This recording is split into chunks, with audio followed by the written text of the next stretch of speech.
Halo semuanya, kembali lagi dengan Mimin dan kali ini kita akan melanjutkan series yang berjudul Pembalasan Dendam Sang Necromancer. Oh iya, buat kalian yang baru mengikuti series ini, kalian bisa mulai dari part 1 yang Mimin sediakan di deskripsi atau bisa langsung ke playlist yang ini ya.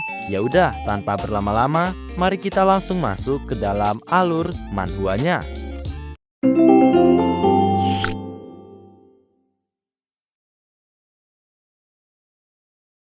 Cerita kali ini dilanjutkan dengan diperlihatkannya Jinsuk yang tengah mengumpulkan kekuatan demonik energi.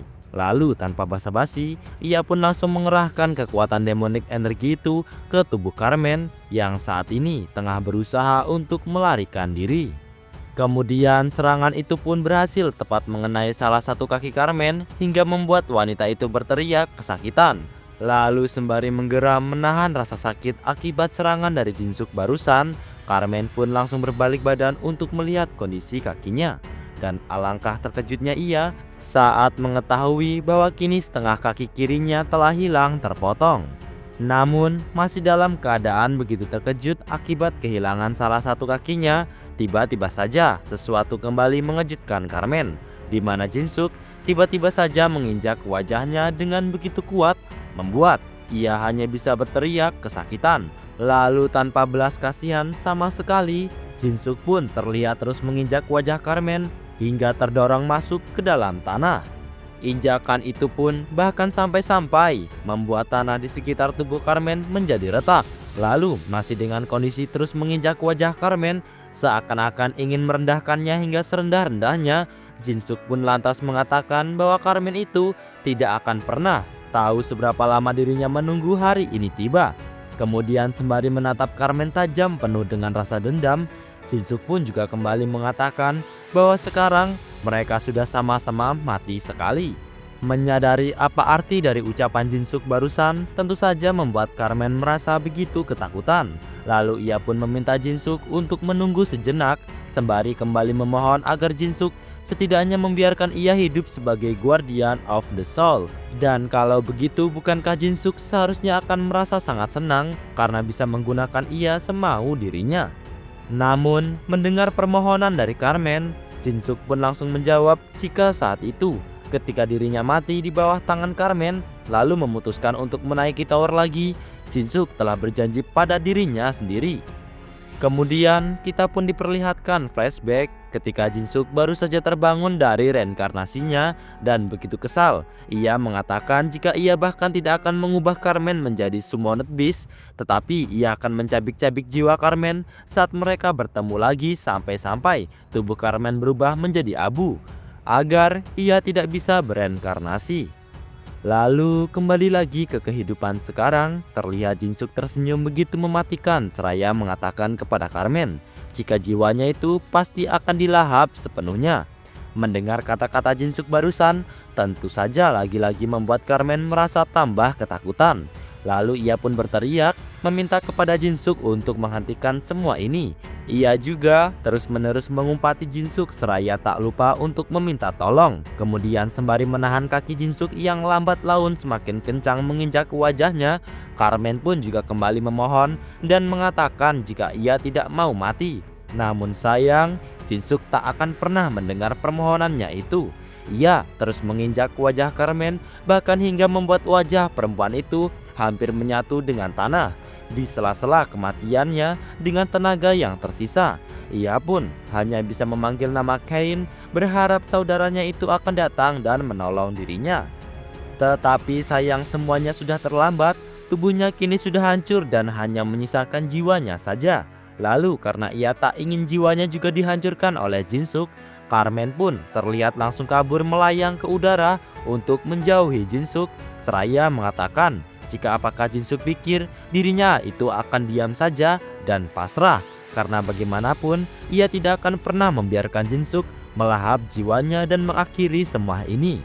Namun di sela-sela usahanya untuk melarikan diri, barulah Carmen menyadari sesuatu bahwa di depannya kini sudah ada sesosok makhluk yaitu Tam yang tengah membuka mulutnya lebar-lebar dan siap untuk melahap jiwanya. Melihatnya tentu saja membuat Carmen lagi-lagi merasa begitu ketakutan dan mempertanyakan jika apakah itu adalah monster lain lagi, dan sialnya kini jiwanya terus terserap ke dalam mulut Tam seakan-akan melahap jiwanya detik itu juga. Lalu di saat yang bersamaan, Jinsuk pun juga mengatakan kepada Carmen bahwa membunuhnya saja itu tidak akan cukup. Kemudian ia pun langsung menutup kepalan tangannya dan memerintahkan Tam untuk segera menelan habis jiwa Carmen. Mendengar perintah dari Jinsuk kepada Tam tentu saja membuat Carmen merasa begitu panik dan ketakutan. Seraya berusaha untuk kabur dari mulut Tam yang sudah siap untuk melahap habis jiwanya. Namun sayang, bagaimanapun caranya, Carmen sudah pasti tidak akan bisa kabur. Jiwanya lebih dahulu ditelan oleh Tam hingga tak tersisa. Setelahnya, nampak panel sistem muncul memberitahu Jinsuk jika demonisasinya telah dinonaktifkan dan semua stat telah didistribusikan ulang.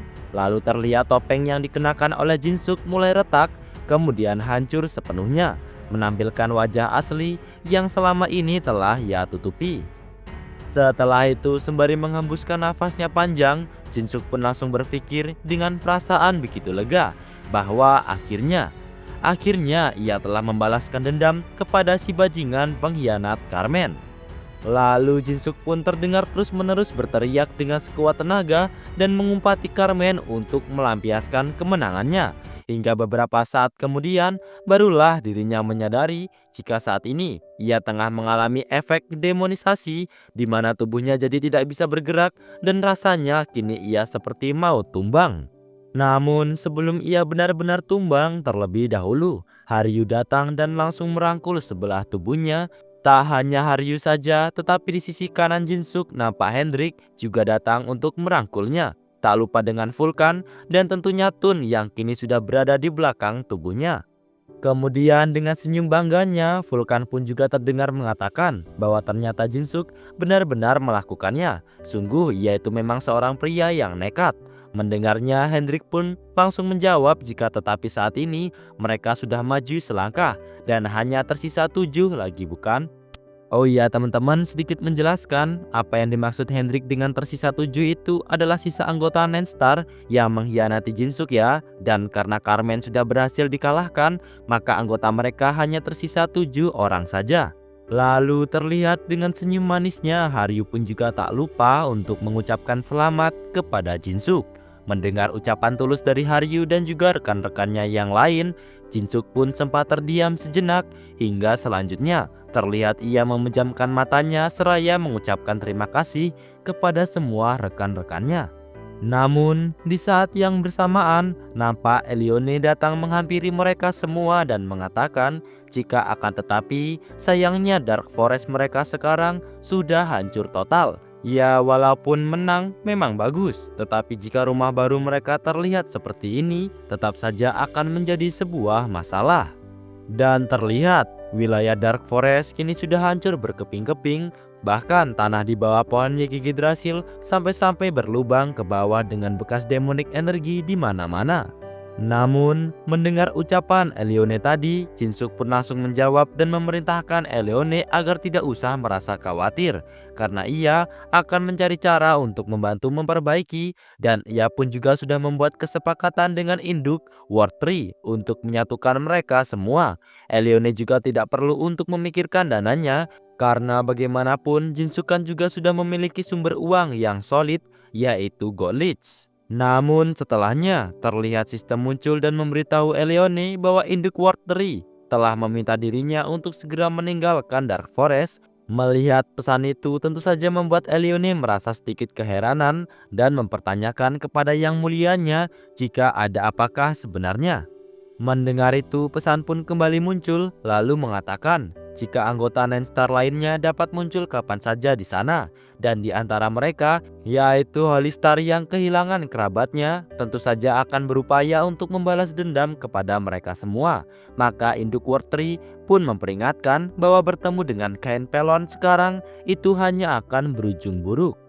Setelah membaca pesan itu, kini justru Jinsuk yang jadi keringat dingin. Kemudian sembari memejamkan matanya sesaat, ia pun langsung mengatakan kepada rekan-rekannya bahwa untuk saat ini mereka bisa tenang terlebih dahulu dan fokus untuk meningkatkan kekuatan mereka. Lalu, dengan senyumnya yang menawan, Jinsuk pun juga kembali mengatakan jika akan tetapi untuk kali ini ia tidak akan melarikan diri lagi bagaikan seorang pecundang dan akan ia pastikan Kain juga merasakan jera yang sama seperti Carmen. Tak lama kemudian terlihat seseorang datang ke area Dark Forest. Di bawah awan mendung juga air hujan yang terus turun membasahi batang tumbuhan yang sudah mati. Dan ternyata orang itu adalah Kain Pelon. Carmen sendiri sudah tiada karena ia tiba-tiba saja diseret ke lantai 70 dan tidak pernah kembali. Lalu satu-satunya hal yang tersisa adalah reruntuhan dari kehancuran. Kemudian sembari menatap langit-langit yang masih ditutupi oleh gelapnya mendung dan juga gemuruh yang terus bersahutan, Kain pun nampak menyadari sesuatu. Karena kepala tengkorak yang sangat besar tiba-tiba saja muncul di tengah-tengah tanah bekas pertarungan antara Carmen dan juga Jinsuk dengan lambang berbentuk bintang yang mengelilinginya. Melihat itu dengan mudah, Ken pun tentu saja dapat mengenalinya. Lalu dengan emosi yang tergambar jelas di wajahnya, ia pun langsung mengatakan bahwa itu adalah sang Death Star Cha Jinsuk. Karena simbol bintang yang mengelilingi kepala tengkorak itu adalah lambang miliknya. Dan bagaimanapun, hanya Cha Jinsuk dan juga Nenstar yang mengetahui tentang lambang itu. Sedangkan Carmen sendiri sebelumnya telah mengirim Ashur kepada Ghostface, jadi tidak salah lagi jika tempat itu pasti memiliki hubungan dengannya. Tetapi yang membuat Kain merasa kebingungan adalah kenapa ada tanda orang mati mendadak di sana, sedangkan Carmen sendiri kemana ia pergi. Namun di saat yang bersamaan nampak mata dari tengkorak itu tiba-tiba saja terbuka memancarkan aura demonik energi dan terdengar langsung mempertanyakan kepada Kain jika sudah lama ya mereka tidak bertemu. Sedangkan dirinya sendiri ia itu adalah Ghostface. Mendengar itu tentu saja membuat Kain merasa begitu terkejut dan dengan wajah penuh keringat ia pun juga terdengar langsung mempertanyakan jika apa-apaankah itu. Bagaimana bisa tengkorak itu adalah Ghostface? Namun, mendengarnya Ghostface pun sama sekali tidak menjawab. Ia hanya mengatakan kepada Kain jika Carmen Pelon telah ia bunuh. Mengetahui itu, tentu saja lagi-lagi membuat Kain merasa begitu terkejut. Lalu dengan sorot mata yang begitu tajam, ia pun langsung menyimpulkan jika itu semua hanyalah omong kosong. Karena bagaimana bisa orang seperti Ghostface membunuh seorang Carmen? Namun setelahnya nampak kedua mata dari kepala tengkorak itu tiba-tiba memancarkan sebuah sinar yang diarahkan langsung ke kedua bola mata milik Kain dan langsung membuatnya dapat melihat kejadian beberapa waktu yang lalu. Flashback itu memperlihatkan kejadian di saat Ghostface membunuh Carmen dengan begitu brutal. Mulai dari saat ia menginjak-injak wajah Carmen hingga saat jiwa Carmen dilahap habis oleh Tam. Setelah menyaksikan flashback sesaat dari kejadian yang menimpa Carmen, tentu saja membuat Kain merasa begitu terpukul dan mengatakan jika itu semua mustahil. Walaupun ia sudah menduganya, tetapi yang membuat Kain merasa lebih terkejut lagi adalah fakta jika yang dihadapannya itu ternyata memang benar-benar Ghostface. Namun selain itu, berani-beraninya Ghostface membunuh satu-satunya keluarga yang Kain punya. Maka ia pun bersumpah bahwa ia tidak akan pernah memaafkan Ghostface Cha Jinsuk. Tetapi melihat kemarahan yang begitu besar dari Kain, Ghostface pun langsung menjawab bahwa ia itu sangat lucu sekali. Karena kenyataannya, Kain adalah orang yang sama sekali tidak mengedipkan matanya saat mengkhianati dan membunuh rekan-rekannya. Tetapi sekarang, ia malah menjadi orang yang berteriak paling kencang atas kematian saudarinya. Kemudian Ghostface pun juga meminta agar Kain mendengarkannya baik-baik, di mana selanjutnya Ghostface akan menargetkan dirinya, lalu ia akan menghancurkan Kain dari bawah sepotong demi sepotong. Namun mendengar ancaman dari Ghostface dengan kemarahan yang terus membara, Kain pun langsung meminta Ghostface untuk diam dan boom, kepala tengkorak itu hancur berkeping-keping. Kala Kain tiba-tiba saja menghantamnya dengan holy energi akibat kemarahannya sudah sangat memuncak.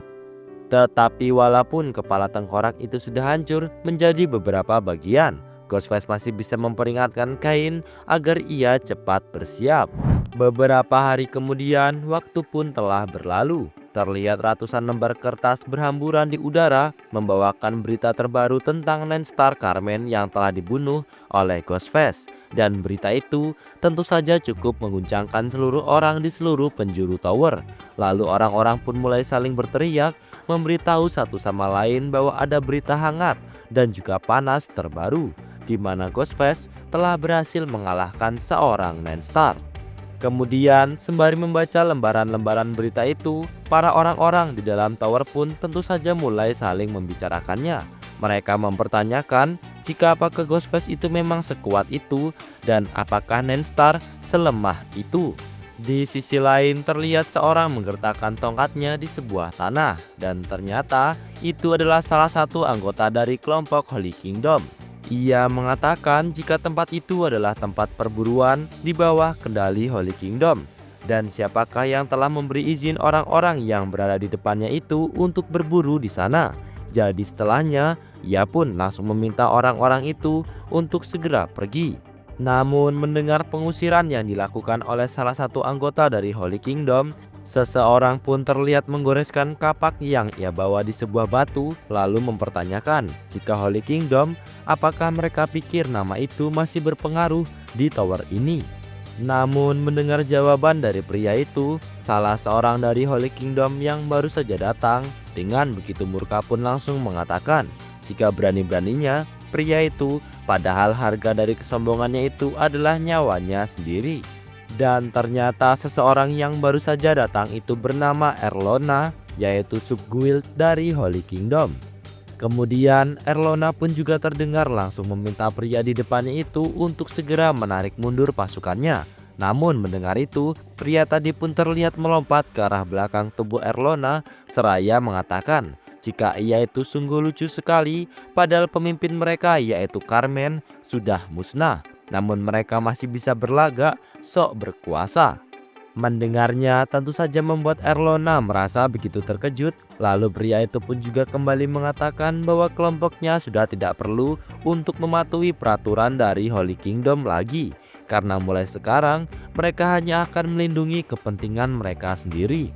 Kemudian sembari mengerahkan kapak miliknya kepada para anggota Holy Kingdom, pria itu pun terdengar langsung memerintahkan kelompoknya untuk segera maju menyerang kelompok Erlona.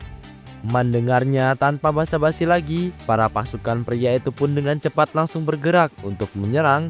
Melihat tindakan musuh yang begitu cepat, tentu saja membuat salah satu anggota Holy Kingdom tadi pun hanya bisa berteriak dan mempertanyakan jika apa-apaankah itu, bahkan momentumnya tidak berkurang sama sekali. Namun melihat ketakutan dari para anggotanya, sembari mengeluarkan pedang miliknya, Erlona pun terlihat segera menenangkan mereka dan mengatakan jika musuhnya itu hanyalah sekelompok climber rendahan dari jalanan. Mendengar kesombongan dari Erlona, sembari terus mengerahkan kapaknya yang sudah dilumuri oleh cairan merah ke arah para pasukan Holy Kingdom. Orang tadi pun mengatakan jika kelompok Erlona itu hanyalah kelompok yang lemah dan hanya memanfaatkan sisa-sisa dari Nenstar. Kemudian orang itu pun langsung mengerahkan kapaknya ke arah Erlona. Namun sayangnya Erlona masih dapat menahan serangan itu dengan pedang miliknya. Para anggota orang itu pun juga terlihat langsung membabat habis para pasukan Holy Kingdom tanpa ampun. Dan dengan hilangnya satu pemimpin yaitu Carmen, maka Holy Kingdom sudah tidak akan dapat mempertahankan pengaruhnya lagi. Mereka mulai menyusut seiring dengan tekanan dari sekitarnya, sedangkan Reverse Heaven tiba-tiba saja menghilang seperti hantu. Beberapa bulan kemudian, nampak poster buronan yang berisikan para anggota Reverse Heaven termasuk Ghostface pun mulai ditempel di berbagai tempat. Melihat poster itu di salah satu mading sendiri pun tentu saja membuat orang-orang mulai ramai berkumpul. Lalu terdengar seseorang mengatakan jika akhirnya bounty Ghostface muncul juga. Lalu seorang yang lain pun juga terdengar mempertanyakan jika apakah para anggota Reverse Heaven belum juga ditemukan. Selain itu, di samping posternya Jinsuk, ada juga poster anggota guild Reverse Heaven yang lain, yaitu Dragon Tribe, Swordman, gadis Dokaibi terakhir, seorang Spirit Folk, dan tentu saja yang terakhir adalah Vulkan. Namun karena Vulkan itu tidak berwujudkan manusia, Orang-orang pun jadi tidak dapat untuk mengenalinya, membuat mereka berspekulasi jika apakah Vulkan itu adalah hantu. Kalau begitu, bagaimanakah mereka akan menemukan hal seperti itu? Kemudian seorang penghuni tower yang menggunakan semacam penutup kepala pun juga mengatakan jika Jinsuk dan para rekan-rekannya mereka telah membuat keributan di tower namun tiba-tiba saja menghilang tanpa jejak. Tetapi mendengar itu seorang pria di sampingnya pun langsung menjawab jika siapakah yang tahu. Ia berpendapat jika mungkin saja para anggota Reverse Heaven telah dihabisi oleh Nenstar yang lain. Namun mendengarnya pria bertopi itu pun tetap saja tidak mengerti karena bagaimana bisa Ghostface sekuat itu. Lalu pria di sampingnya pun kembali menjawab bahwa apakah ia tidak tahu rumor tentang Ghostface. Orang-orang mengatakan jika identitas asli dari Ghostface itu adalah Deathstar yang sudah seharusnya mati. Di saat yang bersamaan di tempat yang berbeda, nampak Kain melebarkan matanya saat mendengar salah satu anggota Nenstar yaitu Donas Taylor mempertanyakan bahwa apakah Kain meminta dirinya untuk mempercayai itu semua. Mendengar itu, Kain yang kini sudah berada di ruangan khusus pertemuan para Nenstar pun langsung menjawab bahwa ia itu bersungguh-sungguh meskipun ia sendiri merasa sulit untuk mempercayai hal itu. Tetapi setelah menganalisa jejak yang ditinggalkan oleh Ghostface, sudah tidak diragukan lagi jika bajingan itu adalah Cha Jinsuk. Namun mendengar keterangan dari Kain barusan, terlihat Donas menyugar rambutnya ke belakang, kemudian sembari menunjuk Kain, Donas pun juga terdengar langsung mempertanyakan jika apakah Kain itu baik-baik saja dan jangan bilang ia telah kehilangan akal sehat karena syok atas kematian saudarinya. Mendengar ucapan Donas barusan tentu saja membuat Kain merasa begitu murka dan langsung menyerang Donas menggunakan kekuatannya yang lumayan dahsyat. Tetapi beruntungnya Kain hanya menyerang dinding belakang Donas bermaksud agar pria itu berhenti menganggap ini semua adalah sebuah lelucon. Kemudian Kain pun juga terdengar meminta Donas untuk menjaga mulutnya. Namun mendengar ucapan Kain barusan dengan senyum menghinanya, Donas pun langsung mengatakan bahwa Kain itu ingin berlagak sok tangguh ya, atau jangan-jangan ia tengah merasa takut karena Cha Jinsuk telah menandai dirinya sebagai target selanjutnya. Mendengar pertanyaan Donas barusan tentu saja membuat mata Kain kembali melotot. Lalu ia pun juga mengumpat dan berpikir bahwa ternyata Donas sudah mengetahui semuanya. Lalu sembari kembali menyipitkan matanya dengan keringat yang sudah mulai mengalir, Kain pun juga jadi kembali berpikir bahwa apakah jangan-jangan Donas itu sedang menunggu Cha Jinsuk untuk membunuhnya.